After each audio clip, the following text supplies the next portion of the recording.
New Zealand is mourning the loss of one of its most eminent statesmen.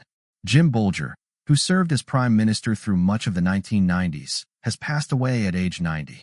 His family confirmed that he died peacefully on October 15, 2025, surrounded by his wife Joan, their 9 children, and 18 grandchildren.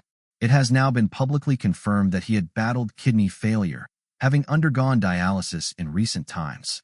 In their statement, the Bolger family expressed deep gratitude for the support they received during his illness. They specifically thanked the renal team at Wellington Regional Hospital and Wellington Free Ambulance for their care.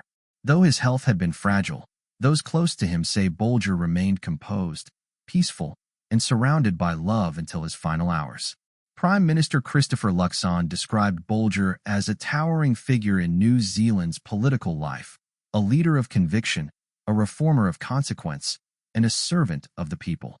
Winston Peters, who once partnered with Bolger in New Zealand's first MMP coalition government, called him a man of his word, whose influence persisted long after his political career ended.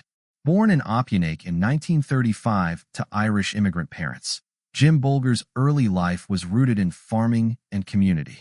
Bolger often reflected on how his Irish roots helped him empathize with Maori communities, saying he instinctively understood what it felt like to be treated as a second-class citizen.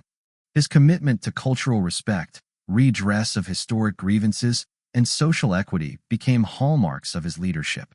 He entered politics via the agricultural sector, rising through the ranks of federated farmers, before winning a parliamentary seat in 1972.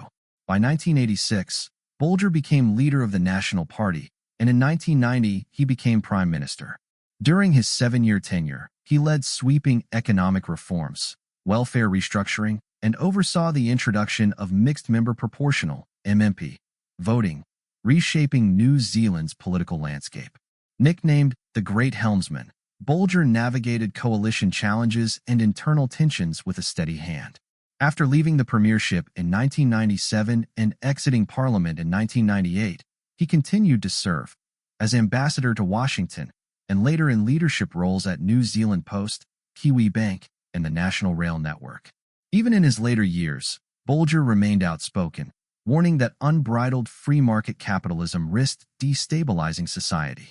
He also maintained his vision of New Zealand as a republic, declining knighthoods and accepting membership in the Order of New Zealand.